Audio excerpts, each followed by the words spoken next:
Hello po mga kaibigan, no? Dito po tayo sa Mall of Asia. Ayan po mga kaibigan, may pagbati po ang Mall of Asia. Happy Holiday 2023, nakalagay. Salamat naman po, Happy Holiday din sa'yo. Batiin po natin ang ating mga kababayan. Merry Christmas and Happy New Year po. Dahil po nalalapit na po ang Pasko. Maganda rin po ang Pasko dahil po salo-salo ang pamilya pag Pasko.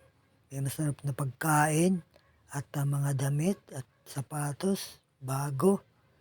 At wag rin pong kalimutan na magpasalamat sa Diyos sa mga biyayang ating natatanggap at mga